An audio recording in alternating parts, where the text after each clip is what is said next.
विभुं व्यापकं ब्रह्म वेदस्वरूपं निजमनिर्विकल्पं निरीहं चिदाकाशमाकाशवासं भजेऽहं निराकार ओंकार मूलं तुरीयम् ज्ञान गोतीत मीशं गिरीशं करालं महाकाले कालं कपालो गुणागार संसार पारं तो तुषार दुषांतासे गौरं गभीरं मनोभूत कोटि प्रवासी शरीर स्तर मोहलिकल लोली लिली चरुगा लसद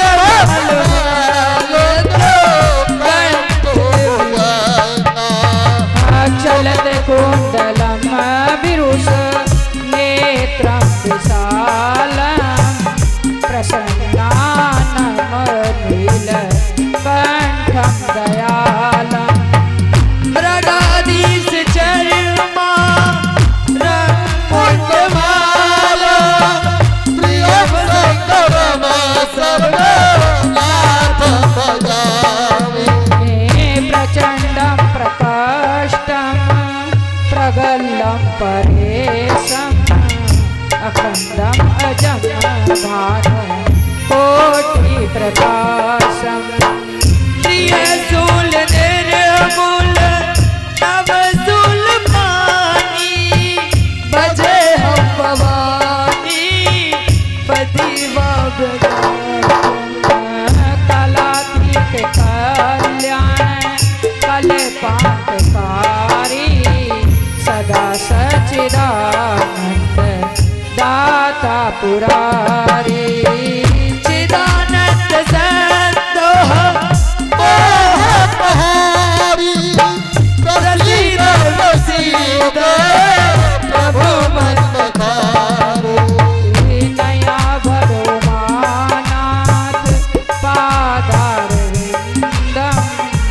भजन्ति लोके परेवांगना दातावर्ष खम शांति अपना संग प्रसीदन प्रभु सर्व भूतादिवासम् न जानामि योगं जपं नैव पूज्यं न तोऽहं सदा सर्वदा सवितोऽभ्यम् जरा जन्म दोषोत तातव्यमान प्रभो पावनापन्न महामि ससाम्भो जरा जन्म दुःखद दातव्यमान प्रभु पाहि आपन नमामि शंभो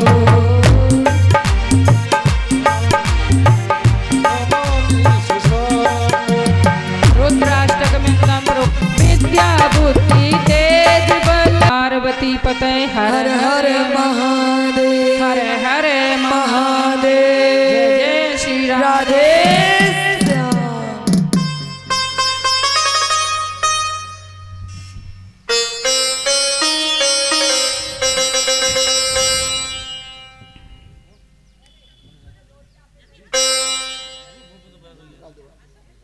कल आपने 7वें दिवस की कथा सुनी, सप्तम दिवस की, और आज अष्टम दिवस की कथा श्रवण करने जा रहे हैं।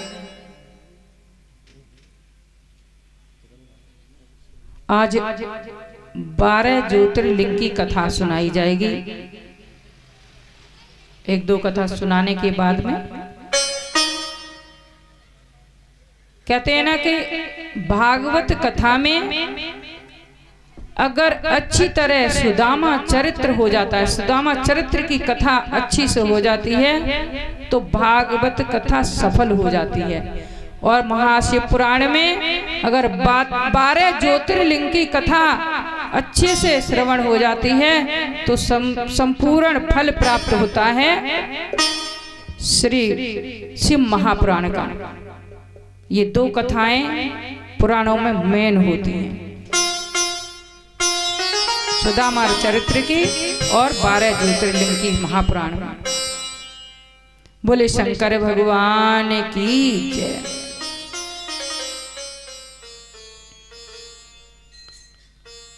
देवताओं में और दैत्यों में महासंग्राम हमेशा चलता रहता है।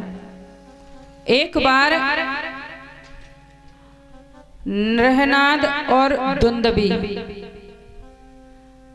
ये हिरण्याक्ष के साले हैं, प्रहलाद के मामा।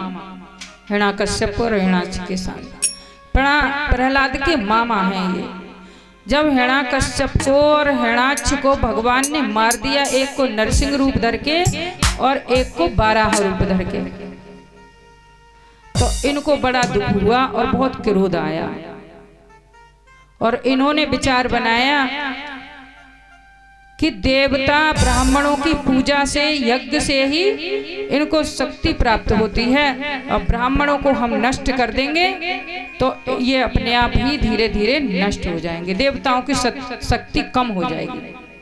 ऐसा नृहनाद और दुंदुभी ने सोचा और ये वन में जहां ब्राह्मण तपस्या करते थे, ऋषि मुनि तपस्या करते थे, वहीं ये जाकर पाताल में से आते, क्योंकि दैत्यों का वास जो है पाताल में, नागों का और दैत्यों का पाताल में होता है। दैत्य और दानव ये अलग अलग होते हैं, क्योंकि दिति से दैत्य हुए और कश्यप ऋषि की पत्नी थी दनु, उनसे दानवों का जन्म हुआ। जितने पशु पक्षी हाथी घोड़े मनुष्य जितने जीव जंतु हैं ये कश्यप ऋषि की ही संतान है। जैसे कद्रू से ये गरुड़ वगैरह हुए और बिनता से सर्प वगैरह हुए, ये सब कश्यप ऋषि की पत्नियां हैं। 13 दक्ष की 13 कन्याएं कश्यप ऋषि को ब्याही गई थी। इन्हीं से ये सारा संसार भरा हुआ है, छोटे से छोटा जीव, बड़े से बड़ा जीव, सब इन्हीं की संतान। तो इन्होंने सोचा कि हम ब्राह्मणों को नष्ट करें, पहले ऋषि मुनियों को नष्ट करें, इनकी शक्ति से देवता फलते हैं। अब ये वन में जाते थे, जब स्नान करने के लिए जाते थे ब्राह्मण ऋषि मुनि, तो ये जलचर जीव बन करके इनको खा लेते थे।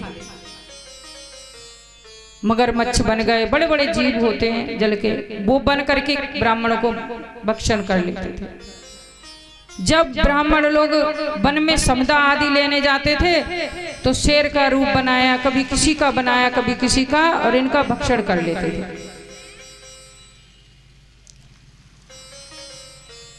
इसी तरह इनका नियम था। ये जैसे ऋषि मुनि तपस्या कर रहे होते थे तो ये दोनों जाते और उनके बीच में ही रूप बदल करके किसी ब्राह्मण का, ऋषि मुनि का रूप बना करके उनके मध्य में बैठ जाते थे। सारा वहां का खोज खबर ले लेते थे, उनकी मौका मिलता था तो उनकी कुटिया में घुस करके चारों तरफ देख लेते थे कि जैसे रात को आएंगे तो किधर से भागा जा सकता है। ये सारा आइडिया ही दिन में ले लेते थे और रात को उनको भक्षण किया और भाग जाते थे। ऐसा इनका रोज का काम था। ऋषि मुनि ब्राह्मण देवता बड़े परेशान थे इन लोगों से, बहुत परेशान थे। एक दिन एक ब्राह्मण शिवलिंग का पूजन करने के लिए बैठे, उन्होंने पार्थिव शिवलिंग बनाई और आसन लगा करके अगन्यास करन्यास मंत्र आदि से, कवच से सुरक्षित हो करके आसन लगा करके शिव पूजन करने बैठ गए।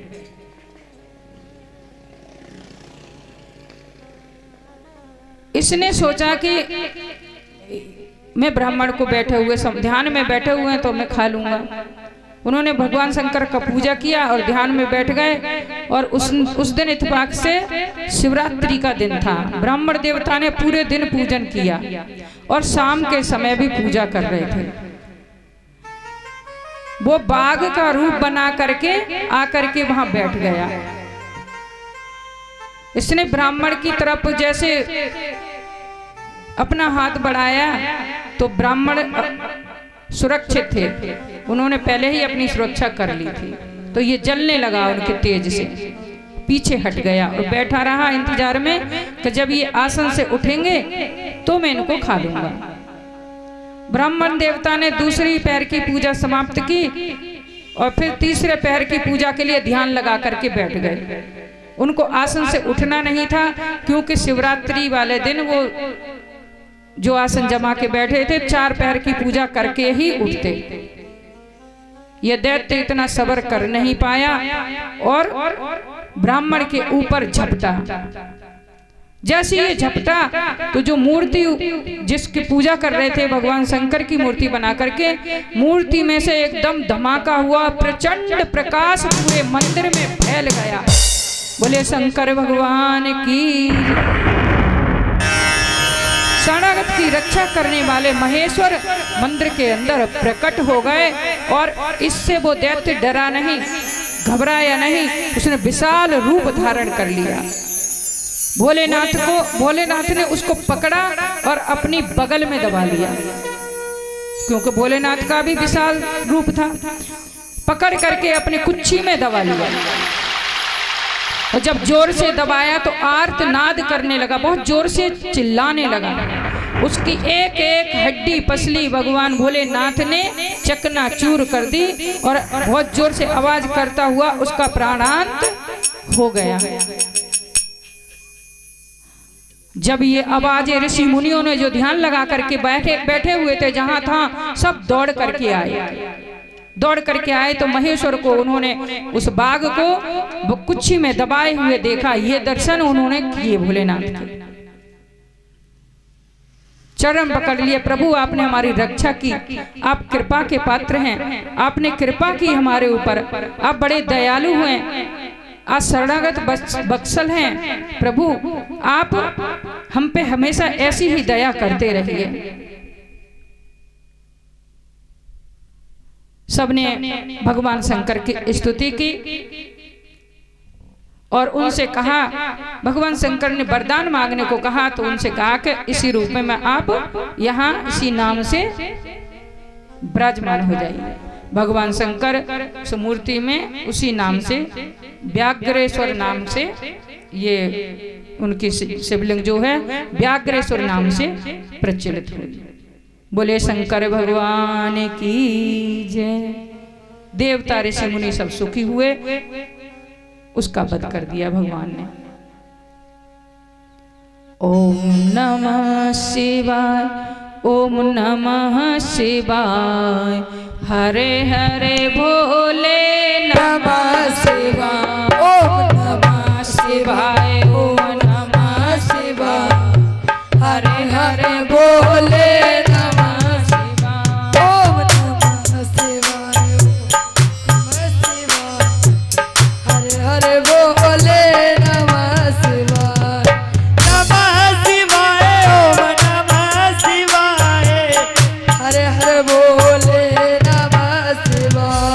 गंगाधराय शिव गंगाधराय, हरे हरे भोले नमः शिवाय। गंगाधराय शिव गंगाधराय, हरे हरे भोले नमः शिवाय।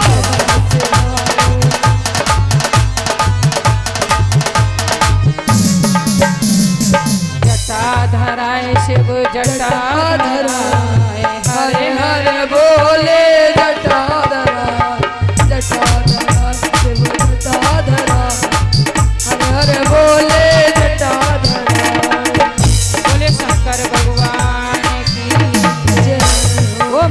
पार्वती पते हर हरे महादेव, हरे हरे महादेव।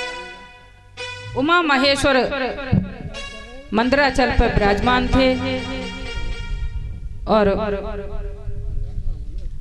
माता पार्वती से उन्होंने कहा कि मुझे हरि के बराबर कोई प्रिय नहीं है। भगवान शंकर ने कहा हरि के बराबर मुझे कोई प्रिय नहीं है। अब तक माता पार्वती यही जानती थी कि भोलेनाथ हमसे ही सबसे ज्यादा प्रेम करते हैं।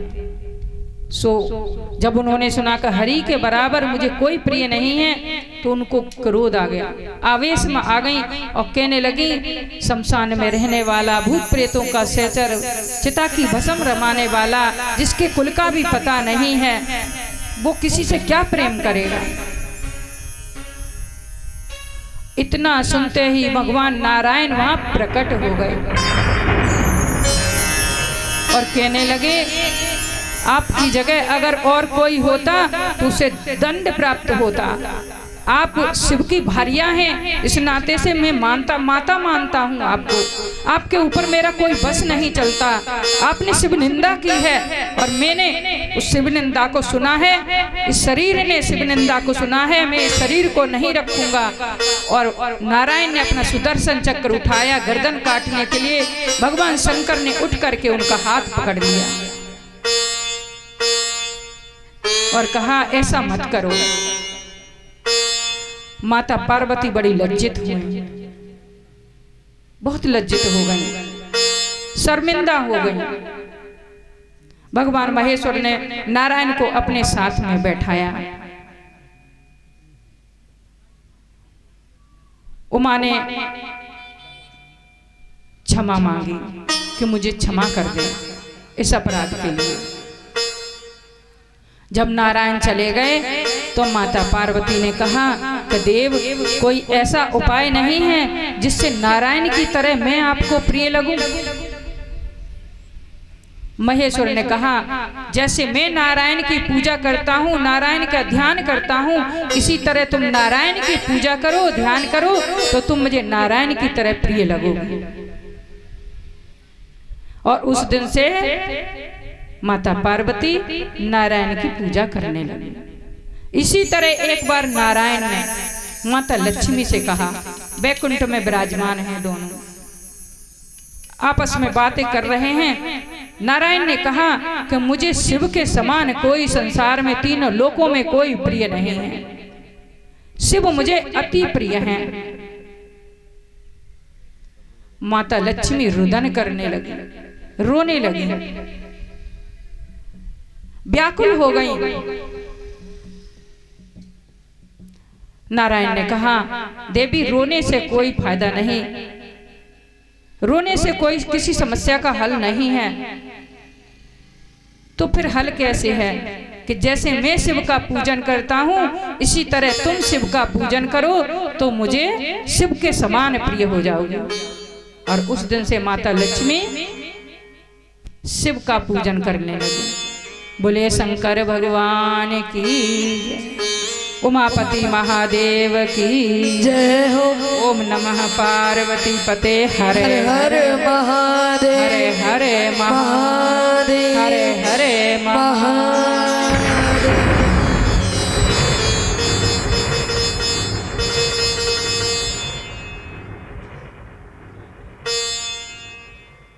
एक बार शुक्राचार्य, बाणासुर, बलि, बृहस्पति और प्रहलाद, ये पांचों के पांचों महाराज गौतम ऋषि के आश्रम पे चले गए। पांचों के पांचों गौतम ऋषि से मिलने उनके आश्रम पर गए और ये वहां पे बहुत दिन तक रह गए। बहुत दिन तक रह गए वहां पे। जब ज्यादा ऋषि इकट्ठे हो जाते हैं तो आपस में पूजा पाठ करते हैं, ध्यान करते हैं, तो बड़ा उनको आनंद आता है। सो बहुत दिन तक वहां पर रह गए। और ये बृहस्पति जो थे, ये महान शिव भक्त थे। ये रोजाना भगवान शंकर की मूर्ति को बनाते थे और रोजाना उसका पूजन करते थे और ध्यान करते थे, सजीवन विद्या का मंत्र जाप करते थे। जो गौतम ऋषि है ना, इनके एक शिष्य थे, उनका नाम था शंकर आत्मा। ये उन्मत्त की तरह इधर उधर भटकते रहते थे, घूमते रहते थे, कभी कहीं भ्रमण करते रहते थे। एक दिन शिव की मूर्ति बना करके बृहस्पति पूजा कर रहे थे। भगवान शिव का पूजन कर रहे थे तो तभी शंकर आत्मा घूमते घामते आए और जैसे भगवान शंकर की मूर्ति रखी है और वो बैठे हुए हैं, उसके उनके आराध्य के और उनके बीच में आकर के खड़े हो गए। बृहस्पति ने कहा कि तुम हट जाओ यहाँ से, मैं पूजन कर रहा हूँ, तुम्हें पता है मेरे आराध्य सामने बैठे हैं और मेरे और आराध्य के बीच में तुम खड़े हो गए हो, तुम यहाँ से हट जाओ। उन्होंने अनसुना कर दिया और हटे नहीं, वहां से खड़े रहे।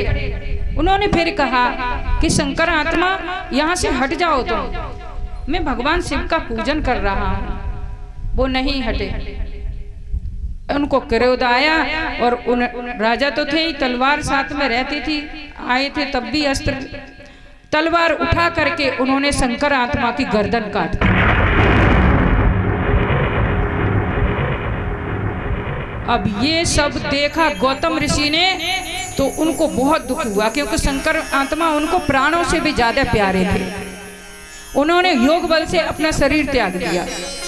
गौतम ऋषि ने अपने शरीर का त्याग कर दिया। जब ये शुक्राचार्य ने देखा तो उन्होंने अपने प्राण त्याग दिए। प्रहलाद ने देखा, उन्होंने भी अपने प्राण त्याग दिए। यहाँ तक कि बृहस्पति जो पूजन कर रहे थे, जब उन्होंने देखा कि सब मर गए तो उन्होंने योग बल से अपने प्राण त्याग दिए।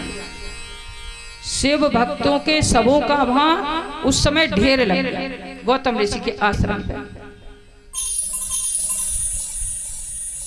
ढेर लग गया। अब ये बात जब गौतम ऋषि की पत्नी अहिल्या जी ने देखा, वो उधर आई तो उन्होंने देखा कि यहाँ तो शिव भक्तों के सबों के ढेर लगे हुए हैं। आर्तनाद करने लगे, चिल्ला चिल्ला करके रोने लगे, हे महेश्वर, हे भोलेनाथ, कृपा करो, हे चंद्रशेखर, हे धूर्जटी, हे त्रिलोचन, कृपा करो नाथ, ये क्या हो गया, मैं कैसे रहूंगी, ये तो अनर्थ हो गया। बहुत चिल्लाने लगे। तभी वहां ब्रह्मा और विष्णु भी प्रकट हुए और उस मूर्ति में से भगवान शंकर, त्रिलोचन, धूर्जटी, इतना प्रकाश हुआ और उस मूर्ति में से भगवान शंकर प्रकट हो गए। बोलिए शंकर भगवान की जय हो। कहते हैं ना, भगवान शंकर के अनेकों अवतार हैं, कोई गिनती नहीं है, अनगिनत अवतार हैं। भक्त पे थोड़ा सा कष्ट पड़ता है ना, भगवान प्रकट हो जाते हैं। भोलेनाथ वो ही इतने दयालु हैं, प्रकट हो गए और उन्होंने जो दृष्टि उनके ऊपर डाली, सब के सब ऐसे उठ करके बैठ गए जैसे सो गए थे। सोया हुआ व्यक्ति उठ करके बैठ जाता है, ऐसे सब के सब उठ करके बैठ गए। सब प्रसन्न हो गए। भोलेनाथ के सबने दर्शन किए, ब्रह्मा विष्णु के दर्शन किए। गौतम ऋषि से कहा भगवान शंकर ने कि मैं तुम पर बहुत प्रसन्न हूँ, तुम्हारा धैर्य देखकर और जो तुम्हारे अंदर दया का भाव, उसको देख करके मैं बहुत प्रसन्न हूँ।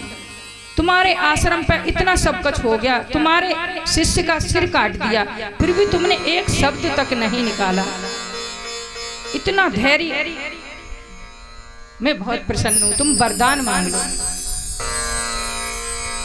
गौतम ऋषि ने कहा प्रभु आप अपने रूप से इस यहाँ पर विराजमान हो और आज हमारा आतिथ्य स्वीकार करें। आप हमारे अतिथि हैं, हम भोजन बनाएंगे और हमारी सेवा स्वीकार करें। भोलेनाथ ने कहा बहुत अच्छी बात है। और नारायण और भगवान शंकर आज एक ही आसन पर आश्रम पे शयन किया, उन्होंने विराजमान हुए एक ही आसन पर। नारायण और भगवान शंकर दोनों ने बहुत देर तक बातें की। बातें करने के बाद सरोवर था, वहां गौतम ऋषि भोजन की व्यवस्था करवा रहे हैं और भगवान शंकर और नारायण ये एक दूसरे के बड़े प्रेमी हैं। दोनों के दोनों सरोवर में स्नान करने के लिए उतर गए। उसमें जल क्रीड़ा कर रहे हैं, खेल रहे हैं आपस में, एक दूसरे के ऊपर जल उछाल उछाल के डाल रहे हैं, बड़े मस्त हैं, बहुत मस्त जल क्रीड़ा कर रहे हैं। भगवान महेश्वर ने नारायण के कंधे दबा लिए, ऐसे कंधों को दबाने लगे और उनके ऊपर चढ़ गए, उनको नीचे दबाने लगे पानी के अंदर। नारायण ने उनके चरण पकड़े, क्योंकि दबा रखे थे चरण तो नीचे ही होंगे, उन्होंने दोनों हाथों से चरण पकड़े और उनको नीचे पटकी मार दी, पटकनी मार के उनके ऊपर बैठ गए।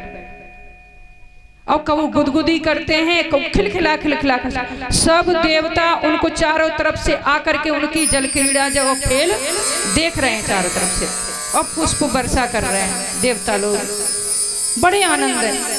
आज ऐसा खेल कभी महेश्वर का और नारायण का आज तक नहीं देखा, इतना आनंद ले रहे हैं देवता। नारद जी बीड़ा बजा रहे हैं, आगे सब आनंदित हैं। तभी वहां जल में खेल रहे हैं, आवाज आ रही है।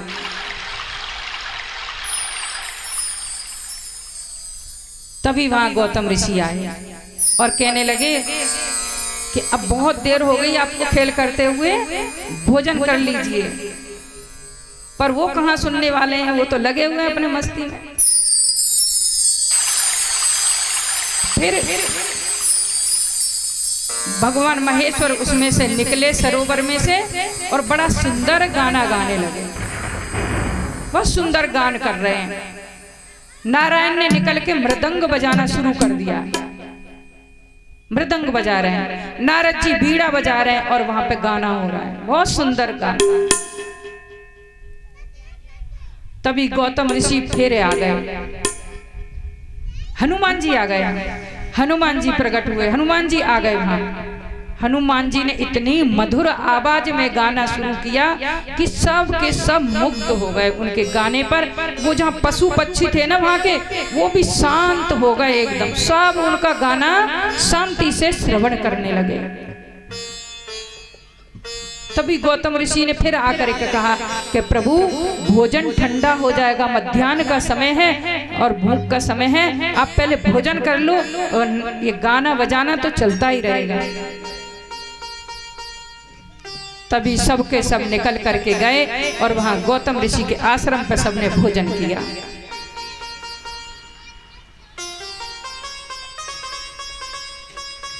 भोजन करने के बाद फिर गाना शुरू हुआ। हनुमान जी से कहा तुम गाना सुनाओ, तुम भजन सुनाओ। हनुमान जी भजन सुना रहे हैं और नारायण की गोद में सिर रख करके अध लेटे भोले बाबा बैठे, सिर नारायण की गोद में है और सामने हनुमान जी बैठे हैं। भोलेनाथ ने हनुमान जी की एक अंजलि में अपना एक चरण रखा, बायां चरण उनकी एक अंजलि में रखा और दाहिना चरण कंधे से लेकर वक्षस्थल नाभि तक, थोड़ी नाभि कंधा ये सारा कवर करके और ऐसे भोले बाबा लेट गए। आज नारायण कह रहे हैं कि आज हनुमान के बराबर कोई सुकृति नहीं है, कोई भाग्यवान नहीं है। इनके चरण बड़े बड़े ऋषि मुनि हजारों वर्ष तक तपस्या करते, जन्म जन्मांतर तक तपस्या करते, तब इनके चरण दर्शन के लिए भी नहीं मिल पाते हैं। और आज हनुमान जी को ये चरण सहज ही प्राप्त हो गए हैं। आज तो हनुमान जी से मुझे ईर्ष्या हो रही है कि मैं दिन रात इनका भजन करता हूँ, इतनी सहज से तो मुझे भी आज तक इनके चरण प्राप्त नहीं हुए जो हनुमान जी को हुए हैं। सब बड़े प्रसन्न हैं। कुछ दिन वहां रहे, उसके बाद कैलाश से खबर आई और बैकुंठ से खबर आई कि कब के गए हो, अब तो वापिस आओ अपने घर। सब अपने अपने विमान पे बैठ करके अपने अपने लोक को चले गए। बोलिए शंकर भगवान की हो। ओम नमः पार्वती पते हर हर हर हर।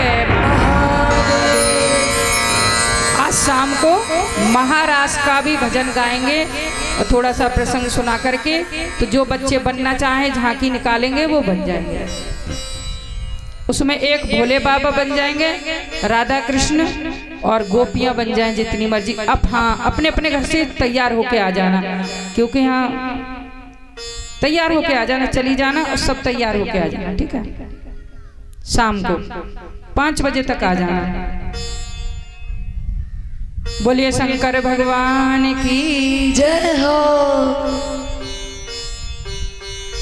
एक छोटा सा भजन, क्योंकि आज भजन ज्यादा नहीं हो पाएंगे, मुझे 12 ज्योतिर्लिंग की कथा आज ही सुनानी है। या कथा ही चलने थोड़ी नमः शिवाय करने। पीछे की बात आती है कि मनु के पुत्र हुए रिपुंजय। रिपुंजय ने वाराणसी में जाकर के बहुत तपस्या की, बहुत तपस्या की। एक दिन ब्रह्मा जी इनके पास आए और ब्रह्मा जी कहने लगे कि राजन, हम आपको जहां तक समुद्र है, वन पर्यंत जितनी भी पृथ्वी है, उस सब का राज्य आप संभालें, राजकाज।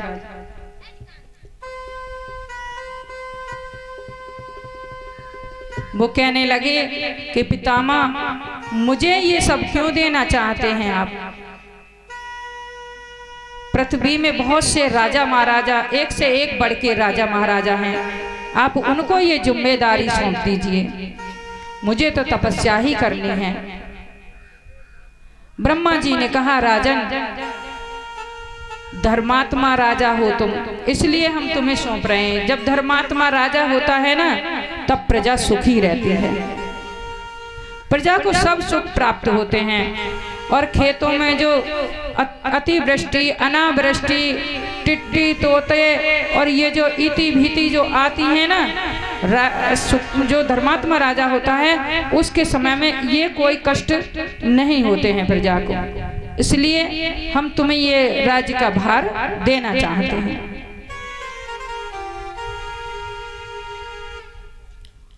राजा ने कहा कि ठीक है,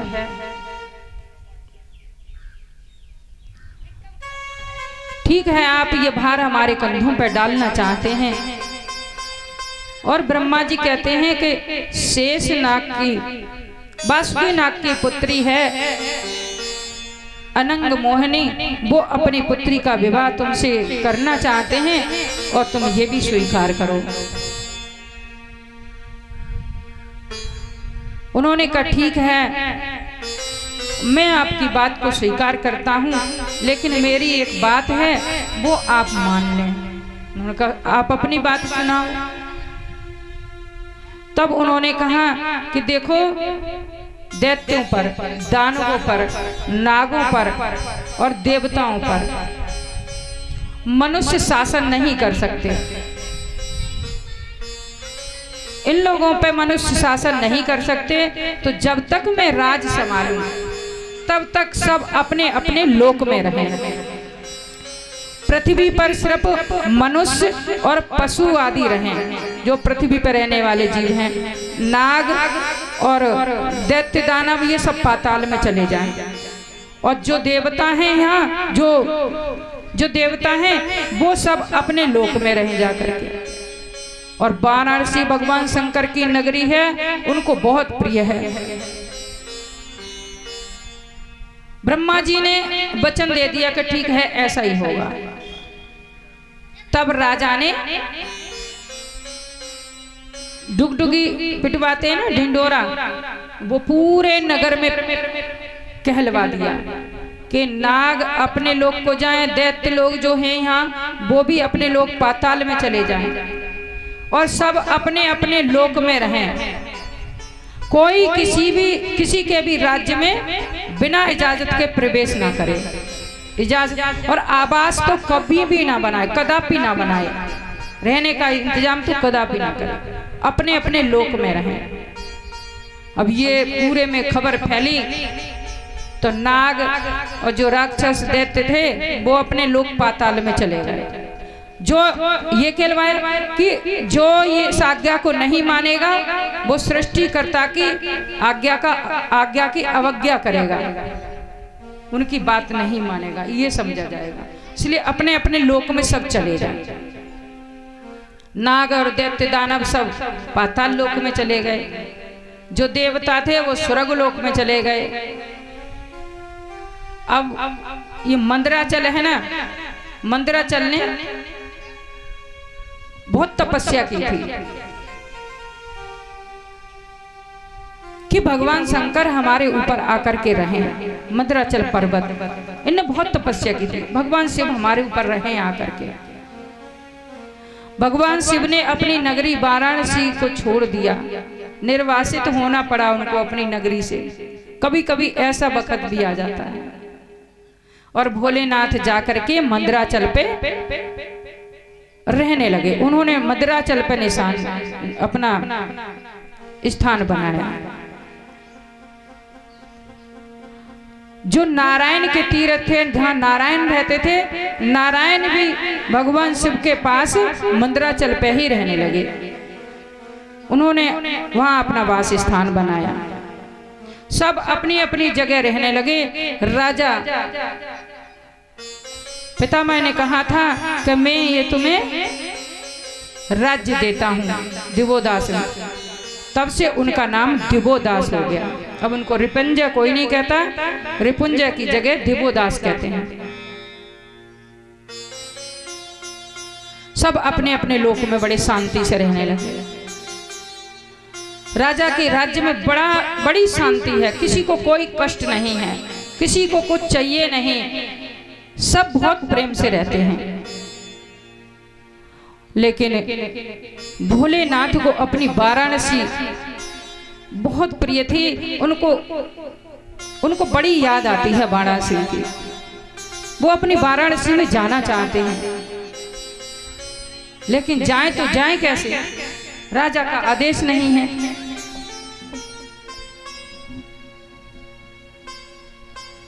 तब भगवान महेश्वर ने 64 योगिनियां भेजी। यक्षराज कुबेर है ना, इन्होंने अपने अनुचर भेजे और कहा जाकर के देखो वहां थोड़ी सी भी कमी लगे, राजा में कोई भी गलती, राजा की थोड़ा सा भी सुराग निकल आए तो हमें आकर के बता देना, तो हम उस राजा को हटा देंगे।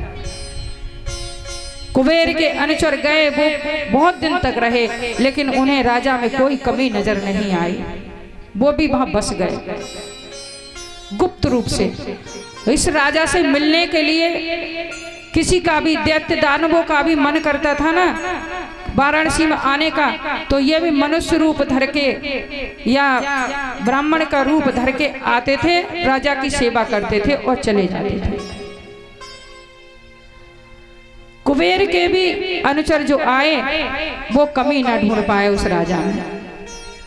फिर भगवान शंकर ने 64 योगिनियां भेजी कि तुम जाओ उस राजा में, दिवोदास में तुम्हें थोड़ी सी भी कहीं थोड़ी सी भी कमी मिल जाए तो हमें बता देना, तो हम राजा को वहां से हटा करके उसको अपना लोक देंगे और हम वहां अपनी वाराणसी में पहुंच जाएंगे।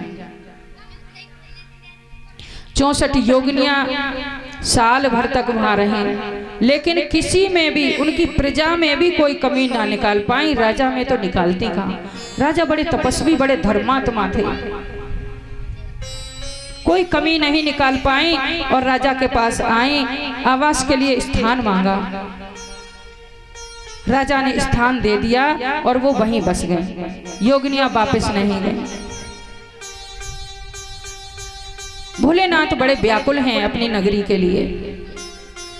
फिर उन्होंने सूर्य देव को भेजा कि भास्कर तुम ही जाओ, योगिनियां गई वापस नहीं आए, तुम ही जाकर के देखो, अगर तुम्हें थोड़ी सी भी कमी मिल जाए, किसी में प्रजा में कोई प्रजा भी शिकायत कर दे तुमसे, तो उसी समय तुम अपनी किरणों से उस भूमि का वो खींच लेना, रस खींच लेना, अकाल पैदा कर देना, और इसी से हम उस राजा को इसी गलती से हटा देंगे। भास्कर वाराणसी में आए, उन्होंने अनेकों रूप धारण किए।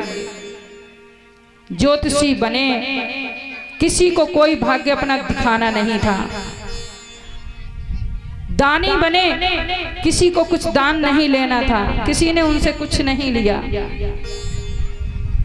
याचक बने, घर घर गए कि किसी ने अगर मना कर दिया तो वो ही कमी ढूंढ लेंगे। याचक बने, कहीं से खाली नहीं आए। अनेक रूप धारण करे सूर्य देव ने। सूर्य देव को कोई कमी नजर नहीं आई और वो भी वहां रह गए, वो भी वापस नहीं गए। भगवान भोलेनाथ ने कहा योगनियां वापस नहीं आई, सूर्य देव भी वापस नहीं आए, अब मैं करूं तो करूं क्या, कैसे जाऊं अपनी नगरी में। अब मुझे बहुत वाराणसी की याद आती है। उन्होंने ब्रह्मा जी को भेजा, सृष्टिकर्ता आप ही जाइए, आप जाकर के कोई भी थोड़ी सी कमी मिल जाए वो ढूंढ लेना और आकर के हमें बता देना। ब्रह्मा जी आए और राजा के पास गए, हाथ में कुछ चावल जल फूल लेकर के और स्वस्ति पाठ किया। स्वस्ति पाठ। अब देखो उस राजा का भाग्य देखो, ब्रह्मा जी के मुख का और हाथों से स्वस्ति वाचन वहां पे हो रहा है।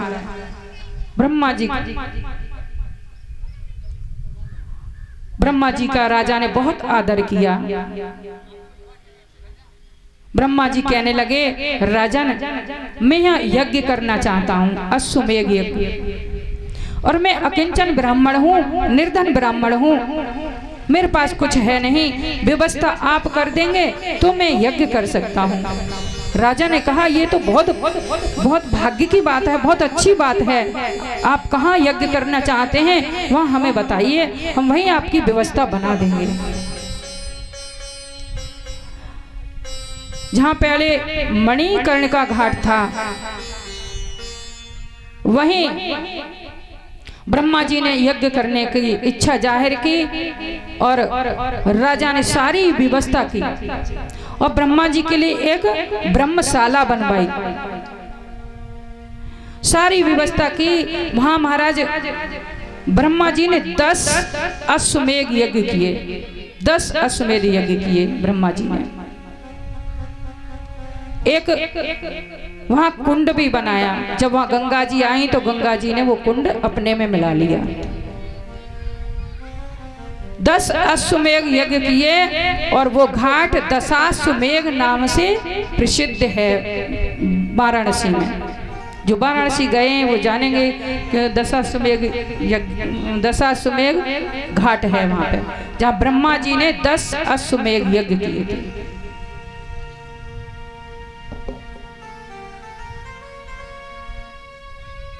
ब्रह्मा जी भी नहीं लौट के गए, उनके लिए भी ब्रह्मशाला बना दी। उन्हें आज्ञा मांगी हम यहाँ रह सकते हैं कि रहिए, और जो उनको चाहिए था वो जो करना चाहते थे वो तैयारी राजा कराते थे। ब्रह्मा जी भी बस गए। जो जाता है वाराणसी लौट करके नहीं आता। भगवान शंकर बड़े परेशान हैं। उन्होंने अपने पुत्र गणपति को भेजा, तुम बुद्धि के दाता हो, तुम जाओ, तुम्हें जाकर के कुछ करो वहां। अब गणपति आए। गणपति ने एक पुस्तक हाथ में ली और सबका भविष्य बताते हैं, ज्ञान बांटते हैं, प्रवचन करते हैं, बैठ के सब प्रवचन सुनते हैं बड़े मन से। भाग्य दिखाने के लिए कहते हैं अपना भाग्य, कहते हैं हमें कोई भाग्य नहीं दिखाना, जो भाग्य में होगा आगे आएगा ही। किसी ने अपना भाग्य नहीं दिखाया, किसी ने कुछ नहीं पूछा, सब बड़े प्रसन्न रहते हैं वहां। गणपति भी कोई कमी नहीं निकाल पाए उस राजा में, और गणपति ने भी राजा से रहने का स्थान मांग लिया। गणपति ने कहा कि गणपति से राजा ने कहा कि बहुत अच्छे ज्योतिषी हैं आप, और ये ब्रह्मा जी ने मेरे सिर पर ये राज्य का जो भार सौंप दिया है, इससे मैं बहुत परेशान हूँ। मैं तपस्या नहीं कर पा रहा हूँ। ये तो पिसे हुए के पीसने के बराबर है, पिसे हुए को पीसने के बराबर है राजपाट। तो मुझे ये बताइए कि इससे मुझे छुटकारा कैसे और कब मिलेगा? इस राज्य से छुटकारा पाना चाहता हूँ। गणपति ने कहा कि आज से 18वें दिन आपके पास कोई आएगा, वो आपको बताएगा। अब किसी और को तो आना नहीं था, दूसरे वेश में गणपति ही आए और कहने लगे हमें रहने के लिए स्थान दे दो। वो भी कुछ ना बता पाए। उन्होंने भी स्थान मांग लिया और गणपति तीर्थ के नाम से वहां वो भी रह गए। बोले शंकर भगवान की, गणेश जी महाराज की। गणेश जी भी विराजमान हो गए। कोई जो वाराणसी में जाता है वो वापस नहीं आता। भगवान भोलेनाथ बड़े परेशान हैं इस बात से। कितने गए और सब वहीं रह जाते हैं, कोई आता ही नहीं लौट करके। क्योंकि किसी को भी उस राजा की प्रजा में, राजा में कोई कमी मिलती नहीं, और जाएंगे वापस तो कमी बताएंगे क्या, इसलिए वहीं बस जाते थे। फिर भगवान भोलेनाथ ने कहा, भगवान श्री कृष्ण को बुलाया, क्योंकि वो वहीं पे रह रहे थे नारायण। उनसे कहा माधव तुम ही जाओ, तुम ही कोई उपाय निकालो ताकि मैं वाराणसी में पहुंच जाऊं। भगवान आए, उन्होंने भी प्रवचन करने का और कथावाचक का रूप लिया और आ गए। उन्होंने अपने गरुड़ को अपना शिष्य बनाया। गरुड़ को शिष्य बना करके दोनों गुरु और चेला वहां पे आकर के प्रवचन करने लगे। वो अपने शिष्य को ही प्रवचन कर रहे हैं। सबने देखा कि बड़े अच्छे संत आए हैं, बड़े अच्छे महात्मा हैं, चलो कथा सुनते हैं। और वहां जाकर के खूब भीड़ लग गई और सबने प्रवचन उनके सुने। और ये बात राजमहल में जब पहुंची तो रानी ने कहा कि हमने सुना है बड़े अच्छे संत आए हैं, अगर ऐसे अच्छे संत आए हैं तो हमें जरूर उनसे मिलना चाहिए। राजा ने कहा बहुत अच्छी बात है। और राजा ने उन संत को अपने महल में बुलाया और बहुत आदर सत्कार किया, बहुत आदर सत्कार किया, भोजन कराया, चरण पखारे उनके, बहुत आदर सत्कार किया।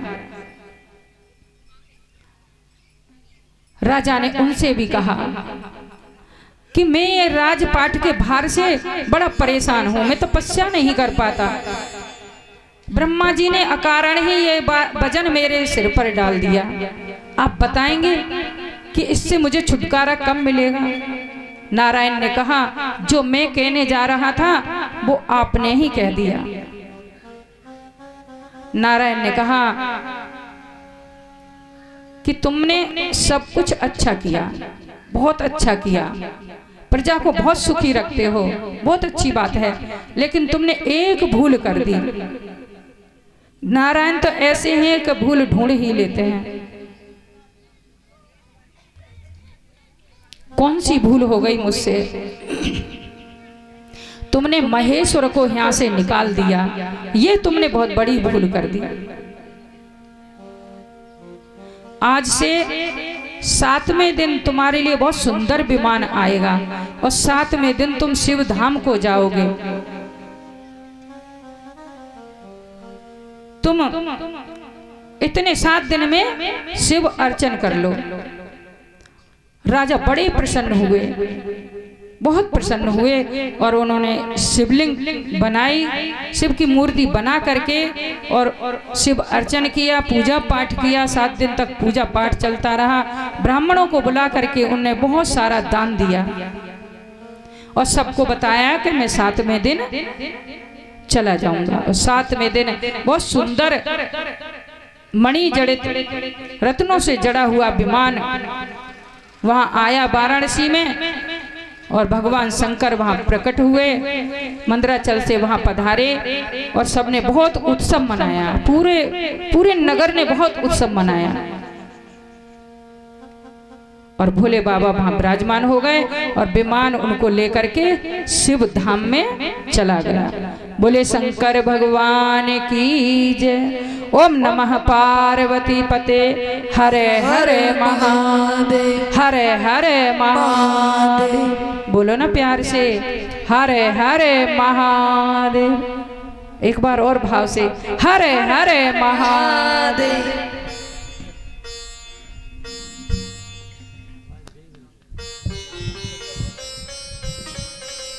लाइट लगानी, बोलिए शंकर भगवान की जय।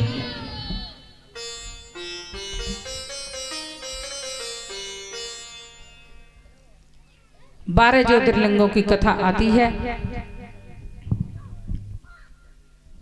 सौराष्ट्रे सोमनाथम च, सौराष्ट्र में सोमनाथ भगवान विराजमान है। ये ज्योतिर्लिंग जैसे प्रकट हुआ वो आपको कथा सुनाने जा रहे हैं। दक्ष प्रजापति की 27 कन्याएं चंद्रमा को ब्याही गई थी।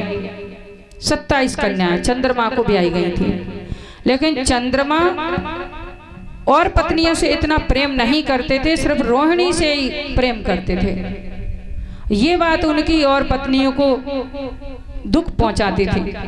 वो सारी की सारी इकट्ठी होकर के अपने पिता दक्ष प्रजापति के पास गई और अपना दुख उनको सुनाया। दक्ष प्रजापति चंद्रमा के पास आए और कहने लगे, तुम्हें ऐसा नहीं करना चाहिए, अपनी पत्नियों में भेदभाव नहीं रखना चाहिए, तुम समान सबको समान समझो और समान सबसे बराबर प्रेम करो। चंद्रमा को समझा करके दक्ष प्रजापति वापस आ गए और चंद्रमा की मन पे कोई फर्क नहीं पड़ा। फर्क पड़ा तो ये हुआ कि उनसे रूठ गए और जितना बोलते थे उतना भी बोलना छोड़ दिया। वो दुखी होकर के फिर अपने पिता के पास गई और कहने लगी कि चंद्रमा पे कोई आपकी बात का असर हुआ नहीं, चंद्रमा हमसे अब बोलना भी छोड़ दिया उन्होंने। और दक्ष प्रजापति को बड़ा क्रोध आया। दक्ष ने चंद्रमा को शाप दे दिया कि तुम्हें 6 रोग हो जाए, 6 रोग हो जाए। चंद्रमा को रोग लगा और वो गिर पड़े समुद्र में। देवता हाहाकार करने लगे क्योंकि चंद्रमा में अमृत होता है और चंद्रमा जब रात को चंद्रदेव निकलते हैं तो उनसे अमृत गिरता है तो सब उससे पुष्ट होते हैं। खेती, जड़ी बूटी, धान्य सब कुछ उस चंद्रमा के अमृत से जो ओस के रूप में गिरता है उससे ये सारी पुष्टि होती है पृथ्वी पे। सब हाहाकार करने लगे। जब समुद्र मंथन हुआ था ना तो चंद्रमा को कुछ ज्यादा अमृत पिलाया गया था, इसीलिए सब हाहाकार करने लगे। देवता दुखी हो गए, चंद्रमा को शाप दे दिया। सब ब्रह्मा जी के पास गए और कहने लगे अब क्या होगा, चंद्रदेव तो रोगी हो गए, तो प्रजा तो दुखी होकर के मर जाएगी, कैसे प्रजा का पालन होगा। ब्रह्मा जी ने कहा जाकर के चंद्रमा से देवता और ब्रह्मा जी चंद्रमा के पास गए और कहने लगे तुम शिव आराधन करो। प्रभास क्षेत्र में, जहाँ महाराष्ट्र में प्रभास क्षेत्र है, जहाँ भगवान श्री कृष्ण ने भी 56 करोड़ यादवों का विनाश वहीं कराया था, उस जगह ये मंदिर है सोमनाथ भगवान का।